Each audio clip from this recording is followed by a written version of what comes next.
There is a woman in Osaka who earns less than $40,000 a year. She has no credit card debt. She has 6 months of savings sitting in an account she never touches. She takes 2 vacations a year, and every single month, she has money left over after everything is paid. She does not earn more than you. She does not live without things she enjoys. She has simply been taught something about money that most people outside Japan were never told. And you can begin tonight. Secret number 1, pay yourself first before every other obligation, not what is left over, not the amount that survives after rent, after bills, after groceries, after whatever else arrives that month. First, before any of it. In Japan, this principle lives inside a practice called Chokin, literally translated as savings, but understood culturally as the first obligation of a paycheck, not the last. The moment income arrives, a fixed percentage leaves immediately into a separate account. Not a large percentage, necessarily. For many Japanese households, 10% is the standard starting point.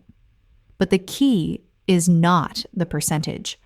The key is the sequence. It goes first. Here is the psychology of why sequence matters so much.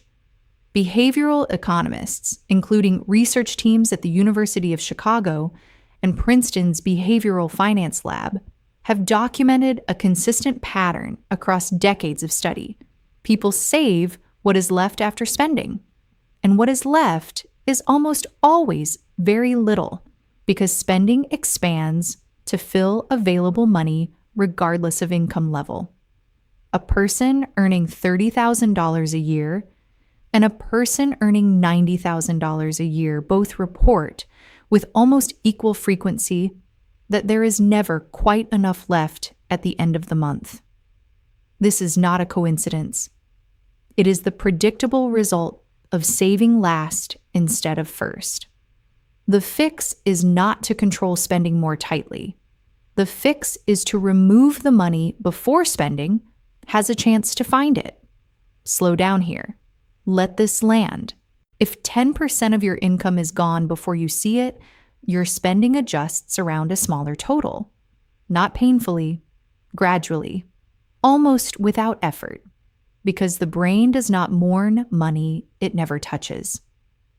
Research from behavioral economist Richard Thaler at the University of Chicago, who won the Nobel Prize in Economics in 2017, partly for this work, found that people consistently treat money they have already received differently from money they have designated to save before receiving it.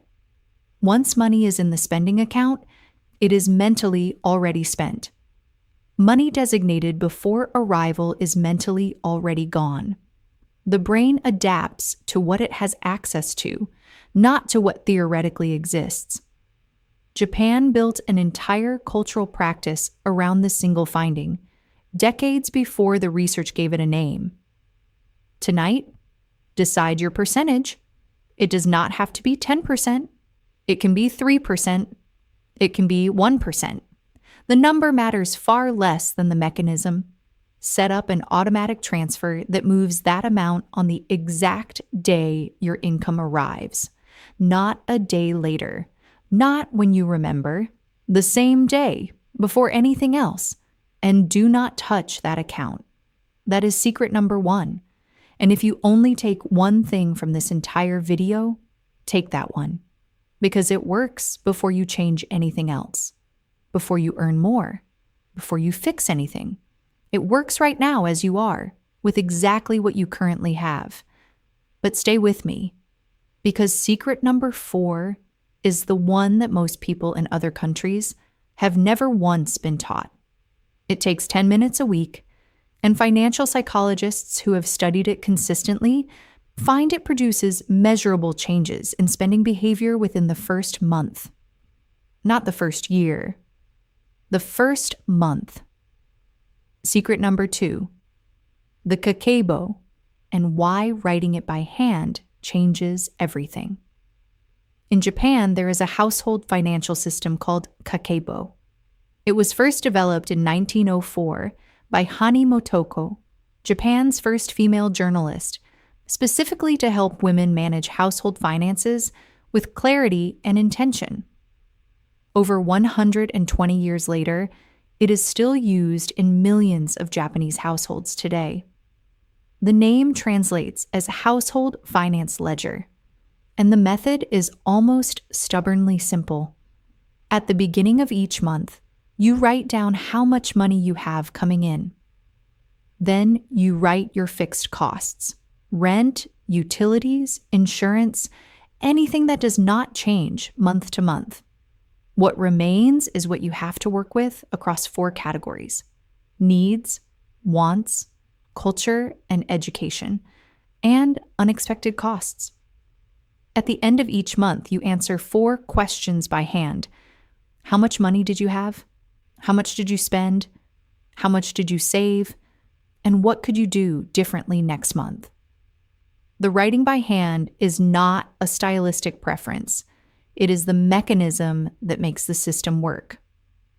Research published in the journal Psychological Science by Dr. Pam Muller at Princeton and Dr. Daniel Oppenheimer at UCLA found that people who write information by hand process it at a deeper cognitive level than those who type it. Handwriting forces the brain to slow down, select, and summarize, producing stronger encoding and longer retention of the information. Applied to financial tracking, this means the numbers you write by hand are processed as genuinely real in a way that the same numbers on a screen are not. A 2019 study from DePaul University examining Kakeibo-style tracking specifically found that participants who tracked spending by hand for 30 days reduced discretionary spending by an average of 26% compared to a control group using digital tracking apps, same income, same category awareness, different medium of recording. The paper makes it real. The screen keeps it abstract. Buy a small notebook. This week, not next month, not when you feel ready. Write this month's income at the top of the first page. Write your fixed costs beneath it. Write what remains. At the end of this month, answer the 4 questions honestly. You do not need an app. You need a pen and the willingness to look clearly at numbers you may have been avoiding for longer than you realize. Secret number 3, the 1-day rule for everything that is not food. Before making any non-essential purchase, clothing, electronics, home items, anything that is not food or a fixed bill, you wait 1 full day. Not because you probably will not buy it, because you might, and that is completely fine. But the decision is made tomorrow, not today. Here is what that single day is doing to the quality of the decision. Research on what behavioral scientists call the cooling off effect has been remarkably consistent across studies conducted over 4 decades. A delay between desire and purchase reduces impulse spending by between 30 and 60%. Not because people forget what they wanted, but because the emotional intensity of wanting something drops sharply within 24 hours of leaving the stimulus environment. In the store, in the moment, with the item visible and available, desire is at its absolute peak. Neuroimaging studies have shown that the nucleus accumbens, the brain's reward center, fire significantly more intensely in the presence of desired objects than in their absence. That firing is what spending feels like from the inside. It feels like a good decision. It feels like clarity. It is neither. 24 hours later, sitting at home, you are evaluating the same item with a brain that is no longer being neurologically stimulated by its proximity. The emotional temperature has dropped by an average of 40% in controlled studies.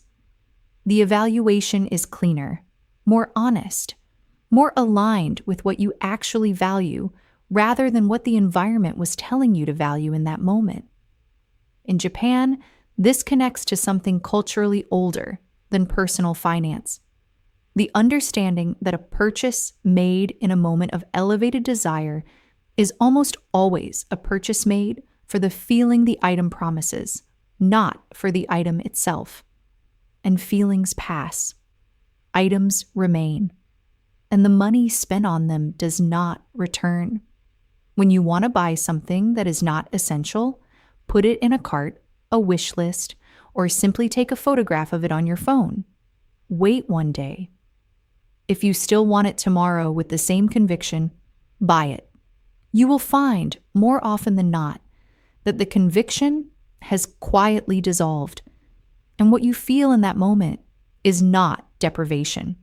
It is something closer to relief.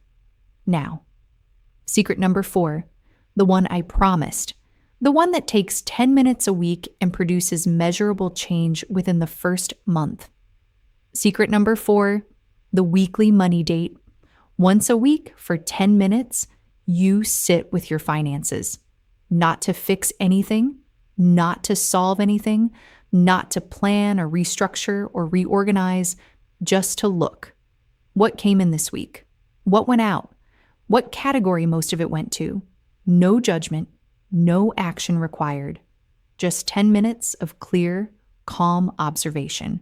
Same day, every week. This sounds unremarkable. The research behind it is anything but. Dr. Hal Hirschfield at UCLA's Anderson School of Management has spent over a decade studying the psychological relationship between people and their future selves. His research, published in the Journal of Marketing Research and replicated across multiple studies, found something striking. Most people experience a measurably weaker emotional connection to their future self than they do to a stranger. When participants in brain imaging studies were asked to think about their future selves, the neural patterns activated were significantly more similar to patterns produced by thinking about unknown people than to patterns produced by thinking about their present selves. This is why spending today feels consequence-free for so many people. The person who will actually live with the consequences, future you, feels genuinely unfamiliar. Easy to discount. Easy to sacrifice without feeling the guilt that sacrificing your current self would produce. The weekly money date directly addresses the psychological distance.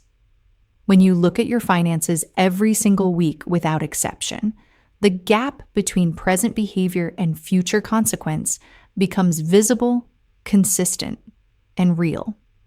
You see in concrete numbers what this week is building toward.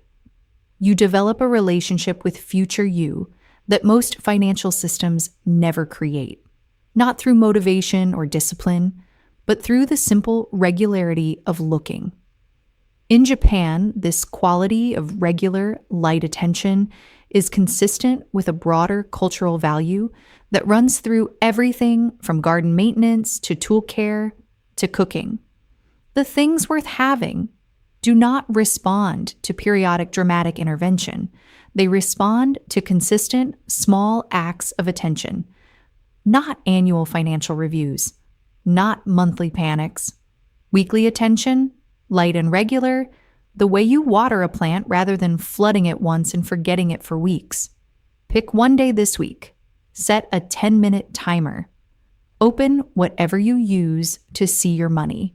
Look at what happened this week. Note one thing you are glad about and one thing you want to be more intentional about. Close it. That is the entire practice. 10 minutes, same day, every week, without exception. Secret number 5.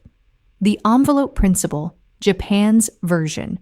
The envelope system, dividing money into labeled categories, is familiar in personal finance circles worldwide. Japan's version carries a different understanding, and the difference is the thing that makes it work, where the standard version does not. In the Japanese approach, each envelope represents not a restriction, but an intention.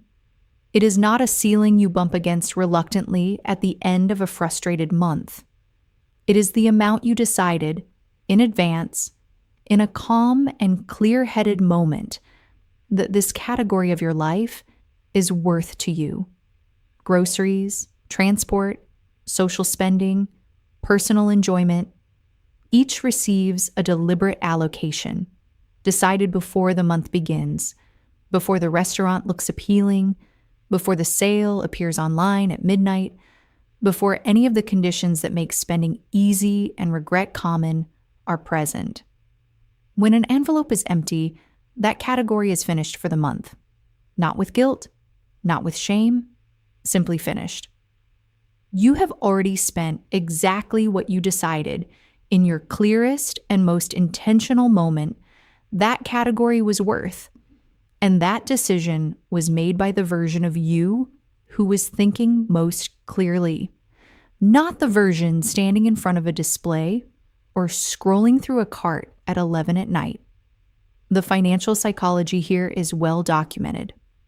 A landmark study by Drazen Prelek and Duncan Symester at MIT found that people spend on average 100% more, double, when paying by credit card compared to paying with physical cash for the same items.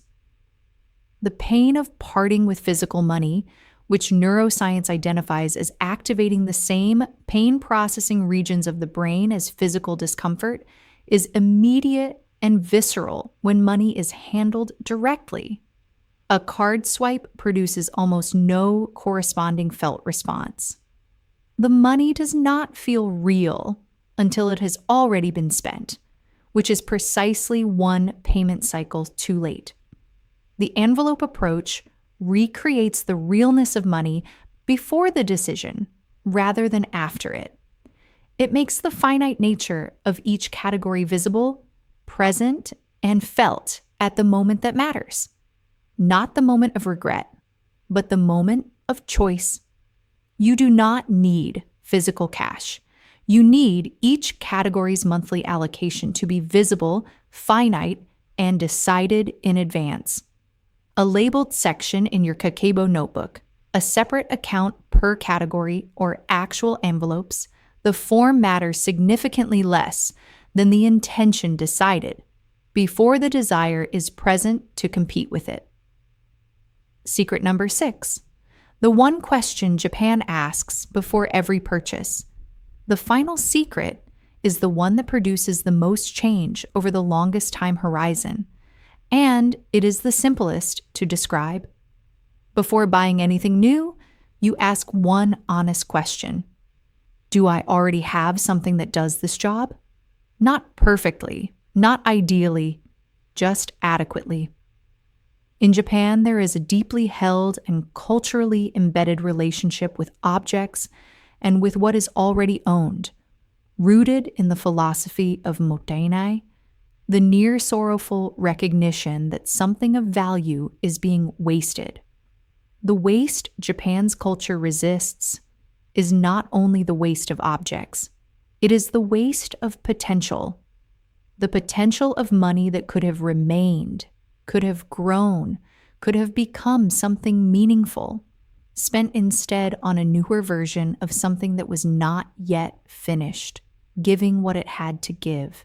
Research by Juliet Shore at Boston College, in her extensive study of American consumption patterns, found that the average American household contains 300,000 items, 300,000 individual objects, and the average American throws away approximately 80 pounds of clothing alone every year, not because the clothing stopped being functional, because the feeling that it was no longer enough arrived before the clothing was actually finished. The marketing industry is extraordinarily sophisticated at producing the feeling of not enough.